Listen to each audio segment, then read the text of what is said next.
నమస్తే welcome to Chandu RK news bulletin లో ముందుగా హెడ్లైన్స్. పల్నాడు జిల్లా ఎల్లమందలో లబ్ధిదారులకు పింఛన్లు పంపిణీ చేసిన ముఖ్యమంత్రి.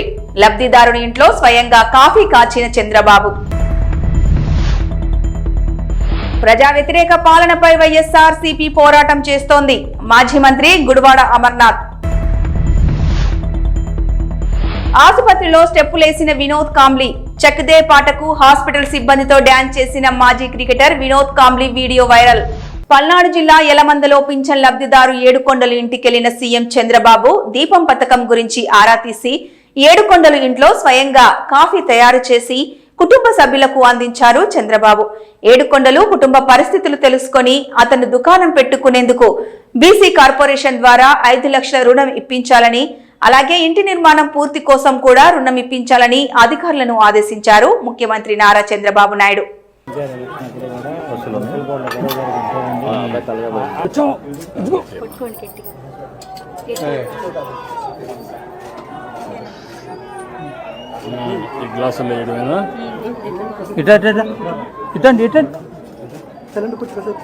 కాసేపు తాజు ఇట్టొస్తాడా తాత ఇట్టొస్తా బాగుందమ్మా ఆగమవుతుంది రా ఎక్కడ దగ్గర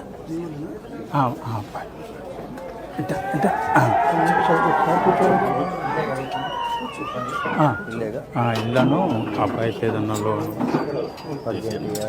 అప్పుడే 2019 చెప్పు డాక్టర్ నా ఇద్దరం కొట్టారు అప్పుడు అదే మరి అప్పుడే దెబ్బ తగిలింది.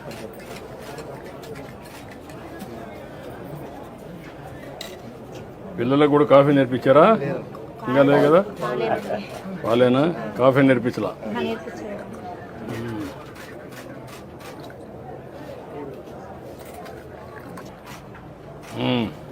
తాగమ్మా రా. మీ నాన్న ఎక్కడ పక్కన రాయా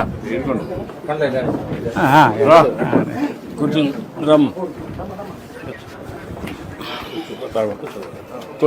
కూర్చోరా. ఇప్పుడు నేను ఒక పని చేయండి, మనకు ఎంత ఇస్తారు ఇంటికి? 2.5 lakhs వస్తుంది. ఇమీడియట్ చేసి నువ్వు ఒక పని చేయి, ఒక 2,50,000 వాళ్ళు ఇస్తారు, పార్టీ ఒక 2,50,000 ఇస్తాం, ఊర్లో కావాలంటే ఇది చేసుకుంటాం, నీట్గా ఇల్లు కట్టేసుకుంటాం.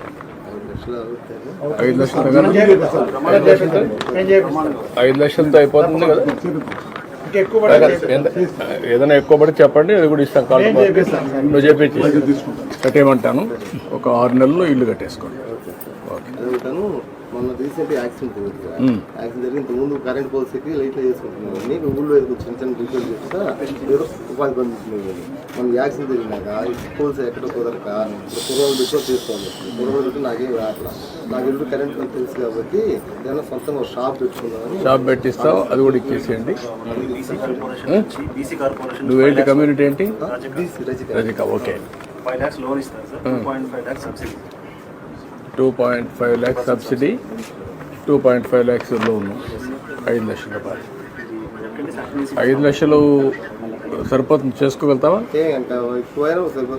అదే 5 లక్షలతో అక్కడి నుంచే స్టార్ట్ చేయకు. మరి ఏది ఇమ్మీడియట్గా ఇస్తారు, అది ఇస్తారు, ఇల్లు కట్టిస్తారు. ఈ 2 చేసుకో, తర్వాత మాట్లాడు. నీకు పెన్షన్ వస్తుందా? పెన్షన్ వస్తుంది. ఏం పని చేస్తావు నువ్వు? అదే కొద్దిగా గాలి మిషన్ ఉందండి ఇంటి ముందర, టైర్లకి పంచర్ వేసు. ఎంత వస్తుంది దాంట్లో? నెలకు ఒక 4,000 5,000 4-5 వేలు వస్తుంది. ఇది ఒక 4,000 వస్తుంది. 4,000 వస్తున్నాయి కాబట్టి కొద్దిగా నాకు ఆరోగ్యం కొద్దిగా బాగాలేదు కదా, మందులు కోటికి సరిపోతున్నాయి. ఎక్కడ ఇబ్బంది లేకుండా ఇబ్బంది లేకుండా బతుకుతున్నా. నీ పేరేంటమ్మా? సురేష్. నీ పేరమ్మా? అంజలి. నా పేరు ఏడుకొండ. లేదా ఒక ఎకరా భూమి ఉందా? ఒక ఎకరం. ఏం చేస్తారు భూములు? అది మాగాడి. ఏమైనా పంట వేస్తారు ఎప్పుడన్నా? ఏమైనా ఆదాయం వస్తుందా? ఏమి మాగాళ్ళు ఏమి వస్తుందండి, తిండి ఒక 5,000. నేను పని చేస్తాను మీకు. ఇమ్మీడియట్గా ఇల్లు కట్టేయమంటాం, నీకు ఆ లోన్ ఇప్పిస్తాం, పిల్లలు బాగా చదివించండి. Okay, thank you. ఓకే, ఇట్రండి, ముగ్గురు రండి, పిల్లలు అందరూ రండి. అదండి ఏదన్నా నాకు పాత పడిపోయింది, ఏదన్నా గాలి మిషన్కి ఏదన్నా ఎక్కడ ఇంటి ముందు లేదు. పంచర్లు గాలి వేస్తారు ఆటోమేటిక్ కాదు, ఆటోమేటిక్ మిషన్ పెట్టించండి. 67,000 అవుతుంది. ఇచ్చేసి అవి కూడా ఇచ్చేసారు. ఫ్యామిలీని సెర్చ్ చేయండి.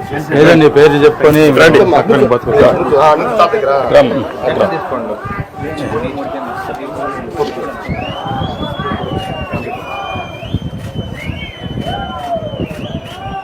ఓకే రండి తీసుకుందాం.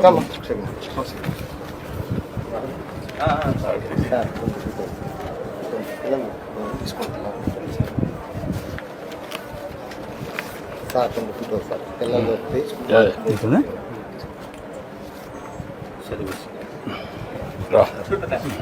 అడ్డాడు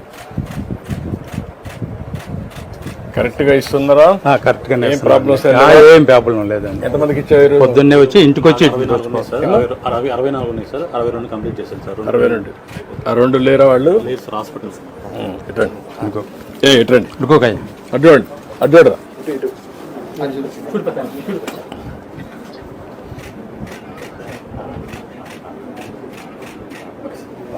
దేవుడి గుడిలోని హుండీలో కూడా డబ్బులు వెయ్యలేని స్థితికి వచ్చారు ప్రజలని, ప్రజల ఆర్థిక శక్తి క్షీణించిపోయిందని, మరి నారా చంద్రబాబు నాయుడు తెచ్చిన 1,00,000 కోట్ల అప్పు అంతా ప్రజలకు చేరక పథకాలు అమలు కాక ఏమైపోయినట్టు, విశాఖలో స్టీల్ ప్లాంట్ ఉద్యోగులకు జీతాలు ఇవ్వడం లేదని కూడా అక్కడి ఎంపీకి తెలియదట అని విమర్శించారు గుడివాడ అమర్నాథ్. వైఎస్ జగన్ నిర్దేశకత్వంలో ప్రజా వ్యతిరేక పాలనపై వైఎస్ఆర్సీపీ పోరాటం చేస్తోందని తెలిపారు. విశాఖపట్నం జిల్లా వైఎస్ఆర్సీపీ అధ్యక్షులు గుడివాడ అమర్నాథ్ ఇటీవల అనారోగ్యంతో ఆసుపత్రిలో చేరిన మాజీ క్రికెటర్ వినోద్ కాంబ్లీ కొద్దిగా కోలుకుంటున్నారు. ప్రస్తుతం తానేలో ఓ ఆసుపత్రిలో కోలుకుంటున్న వినోద్ కాంబ్లీ తాజాగా ఆసుపత్రి సిబ్బందితో కలిసి చక్ దే ఇండియా పాటకు స్టెప్పులేశారు. వినోద్ కాంబ్లీ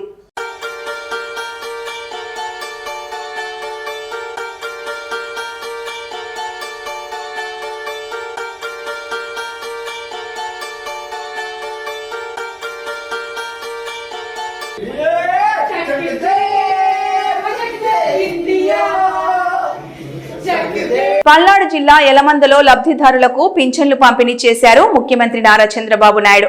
లబ్ధిదారు శారమ్మ ఇంటికి వెళ్లి పింఛన్ నగదును అందజేసి ఆమె కుటుంబం కష్టాలు అడిగి తెలుసుకున్నారు సీఎం. శారమ్మ కుమారుడికి ఎస్సీ కార్పొరేషన్ ద్వారా 1,00,000 రుణం ఇప్పించాలని, శారమ్మ కుమార్తెకు నీట్ కోచింగ్ ఇప్పించాలని అధికారులను ఆదేశించారు ముఖ్యమంత్రి చంద్రబాబు. మీ హస్బెండ్ చనిపోయాడు, కరోనా వచ్చి చనిపోయాడా? కరోనా సమయంలో సెకండ్ వేవ్. అంటే ఎంత ఏజ్ ఎంత అప్పటికైంది? ఏమన్నా అలవాట్లు ఏమైనా ఉన్నాయా? తాగుడు కానీ అవన్నీ?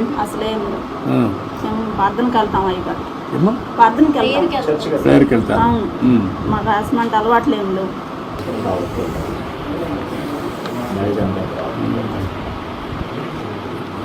ఇప్పుడు మీ ఇంటి మీద సోలార్ పెట్టిస్తే పెట్టుకుంటారమ్మా? సోలార్ పెట్టించేస్తే కరెంట్ బిల్లు కట్టే పని ఉండదు. ఇంకేంటమ్మా, ఏంటి చెప్పండి మీ కష్టాలు? మా కష్టాలు, మా బాబుని చదివించుకోవాలనుకుంటున్నాను. ముఖ్యంగా వాళ్ళ కోసమే నేను ఇంత ప్రయాసపడుతున్నాను. నా బిడ్డల కోసం, ముఖ్యంగా నా బిడ్డలు చదివించుకోవడం కోసం. నేను ఆయాంలో 5 సంవత్సరాల్లో 5 సంవత్సరాల కాలంలో మన ప్రభుత్వంలో చేర్చినప్పుడు ఇల్లు కట్టించుకున్నాను. అప్పుడు జరిగినలో మళ్ళీ 5 సంవత్సరాల కాలంలో మాకైతే అందుబాటులోకి రాలేదు. మేము చాలా ఇబ్బంది పడ్డాం కరోనా టైంలో. ఆ టైంలో పడ్డప్పుడు మమ్మల్ని ఎవరు ఆదుకున్న వాళ్ళు కూడా ఎవరు రాలేదు. 5 సంవత్సరాల పాలనలో కూడా అప్పుడు 50,000 కరెంటు బిల్లు కట్టేనే మీకు పింఛన్ ఇస్తాము, లేకపోతే మేయం. సచివాలయంలోకి వచ్చిన పింఛన్ ఎన్నికెళ్ళిపోయింది. ఎన్నికెళ్ళిపోతే 50,000 బిల్లు కట్టమంటే అబ్బాయి కూలి పని చేసుకుని ఇప్పుడు కూడా మేము నెల వచ్చాము 3,000 రూపాయలు డబ్బులు కట్టుకుంటున్నాం పింఛన్ కోసం 50,000 తెచ్చి. అప్పుడు మాకు సచివాలయంలో పింఛన్ ఇచ్చారు 50,000 కరెంటు బిల్లు కడితేనే. ఆ 50,000 కట్టుకుని ఇప్పుడు నేను అప్పుడు 2,750 రూపాయలు పింఛన్ తీసుకుంటున్నాను. ఇప్పుడు 4,000 వచ్చి నాకు అయ్యగారు నా బిడ్డని 4,000 రూపాయలు పెట్టి నా బిడ్డ నేను పోషించుకొని చదివించుకుంటున్నాను. అబ్బాయి తెచ్చిన 200 జీవిత ప్రకారం మేము ఇంట్లో ఆయుధ ప్రకారం వాడుకున్న ఎట్నా సార్ బాబుని చదివించుకునే సామతికి మేము ఇప్పుడు ఇచ్చిన డబ్బులు పెట్టి మేము వాడుకున్నాం. బాగా చదివించాం మా పాపని, మంచి భవిష్యత్తు ఉంటుంది. డాక్టర్ అవుతావా? నమ్మకమేనా? నువ్వు కూడా టైం ఉన్నప్పుడు చదువుకోకూడదు, పార్ట్ టైం. నువ్వు ఇంటర్మీడియట్ ఏం చేసావు అప్పుడు? పాస్ అయినావు. ఇంటర్మీడియట్ ప్రైవేట్ ఇది చేస్తే నీకు క్వాలిఫికేషన్ కూడా వస్తే వ్యాపారానికి కూడా నీకు ఉపయోగపడుతుంది. ఇంటర్మీడియట్ పాస్ అయ్యావు అనుకో, దెన్ డిగ్రీకి వెళ్ళు, కొద్దిగా టైం స్పెండ్ చేయి. నువ్వు పాలిటెక్నిక్ అది పాలిటెక్నిక్ చేయించు, నీకు ఐడియా వస్తుంది, చాలా ఉద్యోగాలు వస్తాయి. రెండోది వచ్చి నీకు వ్యాపారం కూడా కంట్రోల్ వస్తుంది. చిన్నగా ఇచ్చే ముందు రిపేర్ చేయి, ఆ 3 లక్షలు పెట్టి దాని నుంచి నెక్స్ట్ ఎట్టుకోవాలి, చదువుకుంటూ 2 పనులు చేయి. ఓకే, మరి నేను ఆ డబ్బులు కూడా ఇప్పుడు బిల్లు ఇచ్చేసేయమంటాను. ఇది కూడా పెట్టిస్తాం, సోలార్ పెట్టిస్తాం. ధైర్యంగా ఉండండి. ఈ పాపని ఏం కావాలో అవన్నీ ఇప్పించి చదివించాలి. నాకు ఎంబీబీఎస్ చేసేట్టుగా మీరు మెంటరింగ్ చేయాలి రేపటి నుంచి. ఈ పాపని జిల్లా అడ్మినిస్ట్రేషన్ ఉండాలి, ఒకటి టేక్ లాజికల్. ఓకేమ్మా, బాగా చదువుకోవాలి. రండి తీసుకోమ్మా.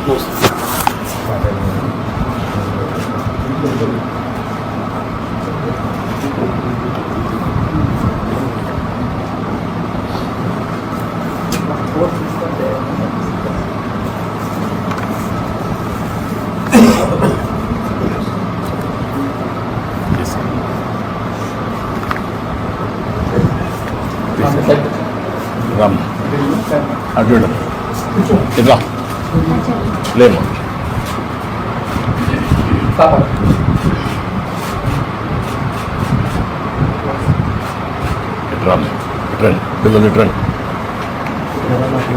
రాప్తాడు నియోజకవర్గం రామగిరి మండల కేంద్రంలోని ఏళ్ల నాగరాజు వ్యవసాయ క్షేత్రంలో వరి నాట్లు వేస్తున్న పెన్షన్దారులైన రైతు కూలీలకు ఎన్టీఆర్ భరోసా పెన్షన్లను స్థానిక నాయకులు అధికారులతో కలిసి పంపిణీ చేశారు పరిటాల సునీతమ్మ. అనంతరం అదే వ్యవసాయ పొలంలోకి దిగి వరి నాట్లు వేశారామె. ఎన్టీఆర్ భరోసా పెన్షన్లను ఒకరోజు ముందుగా ఈ రోజు జీవీఎంసీ 98వ ward Simhachalam SC colony Anandapuram మండలం గిడిజాల ముచ్చర్లలో పెన్షనర్లకు గంట శ్రీనివాసరావు అందించారు. ఆర్థిక ఇబ్బందులున్న రాష్ట్రంలో సంక్షేమ కార్యక్రమాల సహా అభివృద్ధిని కూడా సమన్వయం చేసుకుంటూ కూటమి ప్రభుత్వం ముందుకెళ్తోందని చెప్పారు గంటా శ్రీనివాస్. దేశమంతా ఆంధ్రప్రదేశ్ వైపు చూసేలా ముఖ్యమంత్రి నారా చంద్రబాబు నాయుడు రాష్ట్రానికి అనేక ప్రాజెక్టులు తీసుకొస్తున్నారని, వీటి వల్ల వేలాది మందికి ఉపాధి అవకాశాలు లభిస్తాయని చెప్పారు గంటా శ్రీనివాస్. పవన్ కళ్యాణ్ మాకు 11 వస్తే నీకు 1 సీట్ వచ్చింది, అది గుర్తు పెట్టుకో అంటూ హెచ్చరించారు మాజీ ఎమ్మెల్యే రాచమల్లు శివప్రసాద్ రెడ్డి. అన్నారు, అహంకారంగా మాట్లాడకు, నీవెంత, నీ బతికెంత, నీవా మా జగన్ గురించి మాట్లాడేది? కడపకు వచ్చి గొడవలు పెట్టాలని చూస్తే ఊరుకునేది లేదు. రాయలసీమ ప్రజలను రౌడీల్లాగా చూపించడానికి ఇక్కడికి వచ్చి ఓవర్ యాక్షన్ చేశాడు పవన్ కళ్యాణ్ అని విమర్శించారు. మా పార్టీ ఎప్పుడు గవర్నమెంట్ ఉద్యోగులకు విలువ ఇస్తుంది, ఇక్కడ ఏం జరిగిందో తెలుసుకోకుండా ఊసుకో అని వచ్చి బిల్డప్స్ ఇస్తున్నామన్నారు రాచమల్లు. సహకరిస్తారు కలెక్టర్లకు కానీ, ఆర్డీఓలకు కానీ, ఎంఆర్ఓలకు కానీ. ఇక్కడ దొరికినంత గౌరవం ప్రభుత్వ ఉద్యోగస్తులకు మరే జిల్లాలో దొరకదు. మర్యాద, ప్రేమ, అతిథులను గౌరవించే తత్వం మాకా మీరు నేర్పించేది? ఈ ప్రాంత బిడ్డలకా మీరు చదువు చెప్పేది? కానీ మీరు మాట్లాడే మాటలు ఎట్లున్నాయంటే మేము రాక్షసులు అయినట్టు. అసలుగా మేము ఉద్యోగస్తులు రాసి రంపాన పెట్టినట్టు, సంపుతానట్టు, కొట్టానట్టు, అవమానం చేస్తానట్టు. ఆయన ఇక్కడ క్యాంప్ ఆఫీస్ పెట్టి కంట్రోల్ చేస్తాడంట మమ్మల్ని. ఏం కంట్రోల్ చేయడానికి నువ్వేమైనా హెడ్ మాస్టర్వా, మేమేమైనా స్కూల్ పిల్లలమా నువ్వు కంట్రోల్ చేయడానికి? ఏ మీద పరీక్ష ఫెయిల్ అయినామని మమ్మల్ని కంట్రోల్ చేస్తావు నువ్వు? ఏమి దారి తప్పిపోయినామని కంట్రోల్ చేస్తావు మమ్మల్ని నువ్వు? క్యాంప్ ఆఫీస్ పెట్టాడంట. దేనికయ్యా క్యాంప్ ఆఫీసులు పెట్టేది పవన్ కళ్యాణ్ గారు? ఇక్కడ ఉక్కు ఫ్యాక్టరీ పెట్టేదానికి క్యాంప్ ఆఫీసు పెట్టు. కొప్పర్తి నుంచి మా పరిశ్రమను తరలించకుండా పోయేదాని కోసం క్యాంప్ ఆఫీస్ పెట్టు. మా రైతులకు మేలు చేసేదాని కోసం క్యాంప్ ఆఫీస్ పెట్టు. నీ సంక్షేమ పథకాలను సక్రమంగా అమలు పరచడానికి క్యాంప్ ఆఫీస్ పెట్టు. మా పిల్లలకు ఉద్యోగ అవకాశాలు కల్పించేదానికి ఇక్కడ క్యాంప్ ఆఫీస్ పెట్టి ఎన్ని పరిశ్రమలు చేస్తావో తీసుకురా. దీనికి క్యాంప్ ఆఫీస్ పెట్టాడు డిప్యూటీ సీఎం అంటే ఈ జిల్లా వాసులు కూడా, ఈ రాయలసీమ బిడ్డలు కూడా స్వాగతిస్తారు. మా తోలోల్చనీకా? ఏం మేకపోతులు మా తోలోల్చనీకి? నువ్వు ఏం గొర్రెలమా తోలోల్చనీకి? పశువులమా? తోలు ఒల్చడానికి, మా సొక్కబట్టి గుంజకపోవడానికి, మమ్మల్ని జైళ్ళలో పెట్టడానికి, మాకు మంచి చేసేదానికి క్యాంప్ ఆఫీసు పెడితే స్వాగతిస్తాం. మమ్మల్ని అవమానపరచడానికి బజార్ నెంబర్ మమ్మల్ని ఈడ్చుకపోతామంటే చూస్తూ ఊరుకునేటోళ్ళం కాదు. నువ్వు మాతో యుద్ధం చేయాలంటే నీకు ప్రభుత్వం ఉండాలా. కానీ ఈ ప్రాంతంలో ఉండే వాళ్ళు యుద్ధం చేయాలంటే ప్రభుత్వం అవసరం లేదు. మాకు అవమానం జరిగితే చాలు, మా స్వాభిమానం దెబ్బతింటే చాలు, మేము యుద్ధం చేసే మనస్తత్వం మాది. మా యుద్ధాలన్నీ కూడా స్వాభిమానం కోసమే, వ్యక్తిత్వం కోసమే, గౌరవం కోసమే. మేము ప్రభుత్వంలో ఉండినా లేకపోయినా రాయలసీమ బిడ్డలు స్వాభిమానం కోసం యుద్ధం చేస్తారు. మీరు యుద్ధం చేయాలంటే ప్రభుత్వం కావాలా, మేము యుద్ధం చేయాలంటే మాకు అవమానం జరిగితే చాలు. కేవలం ఒక సామాజిక వర్గాన్ని అవమానపరచాలని ఏ కులానికి ఆ కులానికి విభజన చేసుకున్నారు. కమ్మోళ్ళు కమ్మోళ్ళ సైడు, కాపులు కాపుల సైడ్ అని, రెడ్డి గారు అంటే జగన్ అని. కానీ మా జగన్ ఆ తెలివితేట లేక రెడ్డి గారిని, కమ్మోలను, కాపోలను, ఎస్సీలను, ఎస్టీలను, మైనారిటీలు, బీసీలను అందరినీ సమానంగా ప్రేమించినాడు. ప్రత్యేకించి రెడ్డి గారిని సపరేట్గా చూడక, సపరేట్గా ప్రేమించక ఆ రెడ్డి కులస్తులు కూడా జగన్మోహన్ రెడ్డికి దూరమైనారు. 2014లో 2019లో వేసినంత మంది రెడ్డి గారు 2024లో వేయలే. కారణం, మమ్మల్ని ప్రత్యేకంగా జగన్మోహన్ రెడ్డి ప్రేమించలేదు, మమ్మల్ని ప్రత్యేకంగా చూడలేదు. అదే రెడ్డి గారి మీద ఈ కూటమి ప్రభుత్వానికి జగన్మోహన్ రెడ్డి గారి అభిమానస్తులని చెప్పి రెడ్డి గారి మీద ప్రత్యేకమైనటువంటి ద్వేషాన్ని పెట్టుకున్నారు. కడప జిల్లా ప్రజలపైన పెట్టుకున్నారు. మాటకొస్తే 11 సీట్లు వచ్చినా ఇంకా సిగ్గు రాలే అంటున్నారు పవన్ కళ్యాణ్. ఇప్పుడు చాలాసార్లు మాట్లాడినాడు ఆయన. నేను స్పష్టంగా చెప్తా ఉన్నా పవన్ కళ్యాణ్ గారికి, అయ్యా ప్రశ్నించే పార్టీ పవన్ కళ్యాణ్ గారు, మాకు 11 సీట్లు వచ్చినాయి, మా అహంకారంగా తగ్గలేదు అంటున్నావు. నీకు ఒక్కటే వచ్చింది అది సీట్ అయ్యా, నీకు ఒక్కటే వచ్చింది స్వామి. మాకు 11 వస్తే నీకు ఒక్కటే. నీ బాబుకు, మీ చంద్రబాబుకు 24 వచ్చినది. మాకు 11 వచ్చే మీ బాబుకి 24 వచ్చినాయి, నీకైతే ఒకటే వచ్చింది. ఒకటొచ్చిన నీవు ఈరోజు ప్రభుత్వంలో లేవా? 24 వచ్చిన చంద్రబాబు నాయుడు ఈరోజు ప్రభుత్వంలో లేడా? 11 సీట్లు వచ్చిన జగన్మోహన్ రెడ్డి 130, 140 సీట్లతో మళ్ళీ ప్రభుత్వంలోకి రాడా? ఈరోజు అహంకారంగా నువ్వు మాట్లాడితే నీ నోటికి బీగం ఆ రోజు వెయ్యరా?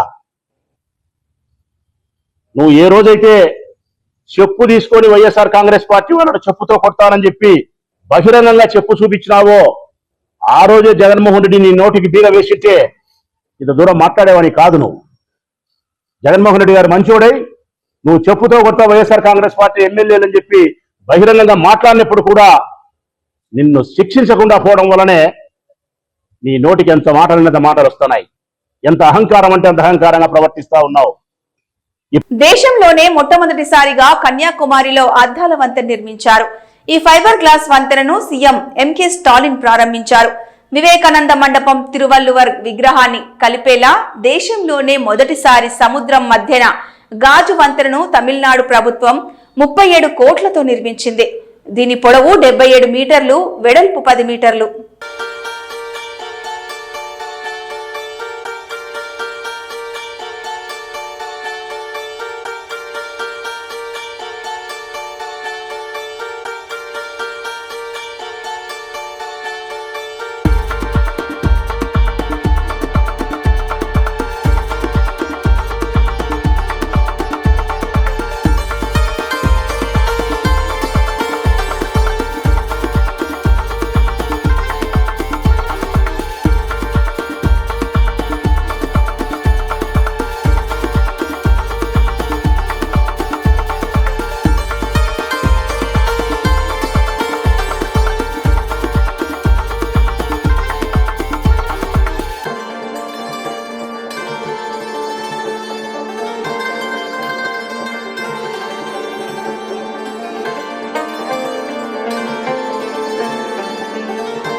PSLV C-60 రాకెట్ ప్రయోగం విజయవంతమైంది. నిర్దేశిత కక్షలోకి ఉపగ్రహాలను ప్రవేశపెట్టింది రాకెట్. ఈ ప్రయోగం విజయవంతంతో స్పేస్ డాకింగ్ టెక్నాలజీని సాధించిన 4వ దేశంగా భారత్ నిలిచింది. భవిష్యత్తులో మరిన్ని కీలక ప్రయోగాలకు PSLV C-60 రాకెట్ ప్రయోగం నాంది పలికినట్లయింది. అంతరిక్షంలో స్పేస్ స్టేషన్ ఏర్పాటుతో పాటు ఇతర ప్రయోగాలకు మార్గదర్శనం చేయనున్నది. న్యూ ఇయర్ వేడుకల సందర్భంగా వేములవాడ సబ్ డివిజన్ పరిధిలో అదనపు బలగాలతో పటిష్ట బందోబస్తు ఏర్పాటు చేశామని వేములవాడ ASP శేషాద్రి రెడ్డి అన్నారు. రాజన్న సిరిసిల్ల జిల్లా కేంద్రంలోని ASP కార్యాలయంలో నిర్వహించిన మీడియా సమావేశంలో వారు మాట్లాడారు. Drunk and drive, minor driving, drugs, గంజాయి వంటి అంశాలను ఉపేక్షించేదే లేదని హెచ్చరించారు. సమస్యాత్మక ప్రాంతాలలో ఇప్పటికే పికెటింగ్ ఏర్పాటు చేశామని తెలిపారు. ఆల్రెడీ ఒకవైపు మనకి స్టేట్ మార్నింగ్ వీక్ అన్నమాట. ఇది మాజీ ప్రధాని గారి ఆయన చనిపోవడంతో, సో దాంతో అది ఒకటి. అండ్ ఇక్కడ 31st మెయిన్ థింగ్ ఏంటంటే ఎన్ఫోర్స్మెంట్. 31st నైట్ మనకు తెలుసు జనవరి సెలబ్రేషన్స్ జరుగుతాయి. సో దాంట్లో భాగంగా మనం ఏమేం చేస్తున్నాం, ప్రజల ఎట్లాంటి విషయాలలో అప్రమత్తంగా ఉంచాలనే దానికోసం ఇది ఇక్కడ చెప్పడం జరుగుతుంది. So first thing, drunk and drive. తాగి నడిపితే కఠినంగా చర్యలు ఉంటాయి. ఆల్రెడీ చూస్తున్నారు మేము. వేములవాడ పోలీస్ మనకు ఆల్రెడీ ఒక మైనర్ డ్రైవింగ్ వాళ్ళు తీసుకుంటే ఎట్లా సెక్షన్ పెట్టి వాళ్ళ పేరెంట్స్ని రిమాండ్కి తరలించడం జరిగింది.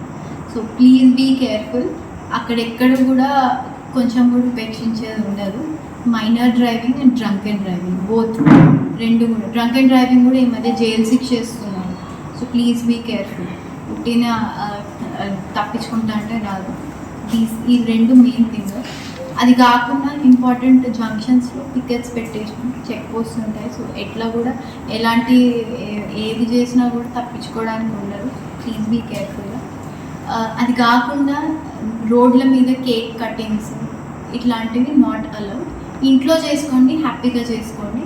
Fire crackers are also not allowed.